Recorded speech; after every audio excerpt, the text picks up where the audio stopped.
Here are the important dates for Year 11 Single Science. Formal assessments will be sat in class in October and mock assessments will be sat in November and they will carry on through to December. There will be 1 hour written paper which will replicate what your child will have to sit next summer. This is on top of the informal class assessments which are sat every 4 lessons. These are designed to get pupils into the habit of revising small chunks of information rather than cramming, which has been scientifically proven not to work. There will be another formal assessment in the spring and also a task-based analysis task to sit in January 2022. This is a formal assessment. The final formal assessment will be in June, and these 2 pieces of formal assessment will be used to determine your child's final grade in science. So what has changed in science? All content for the summer 2022 written exam is remaining the same. There will be no practical exam to sit in January 2022. There will only be a task-based assessment, and rather than this being in November, it is now sat in January. This will only include the analysis task and will not include the practical task. So in summary, your child will get 1 science GCSE grade at the end of Year 11. This will be determined by the task-based assessment, which is sat in January, and the science exam, which is going to be sat in May. Now, knowledge on all science exams is assessed in 3 ways. AO1, which is just simple recall. Can your child recall the definitions, label a diagram, give keywords? They're usually worth 1 or 2 marks, and it is with 40% of marks on an exam come from this type of knowledge. So your child simply revising allows them to gain 40% of marks on a paper.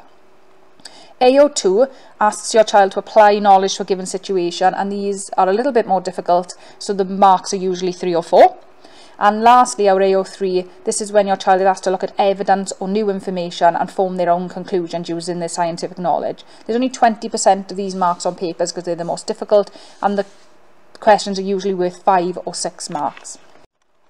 So you can help your child by asking them to revise for their assessments that are every 4 lessons. During these assessments, they'll get a tick and a target, and they'll be able to complete their own PLC. So their PLC will give them all their targets that they need to concentrate on the next time they're going to encounter questions on a given topic. They will have their books or their online learning to revise, and you can ask them questions from this to help them. And you will know when the tests are because class charts, announcements and homeworks will be set. There will be online revision tasks set later in the academic year closer to the exams, and there will be revision guides available to your child on their science teams page.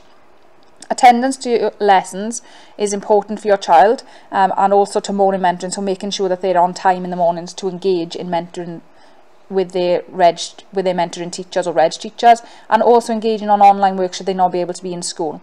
This is crucial for them to develop the skills and the content knowledge that they need for their exams.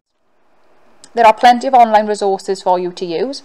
If you Google WJEC Science, you will be able to go to their website, and on there you need to select Applied Science Single Award. It's important you go to the single award and not the double award.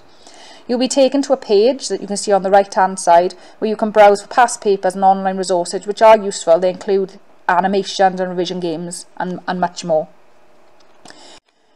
The question bank is useful if you are looking specifically for questions on a given topic. So Google WJEC question bank, and once you have access, you can select a subject and search for questions using keywords. Thank you for your support, and please email me if you have any questions or queries.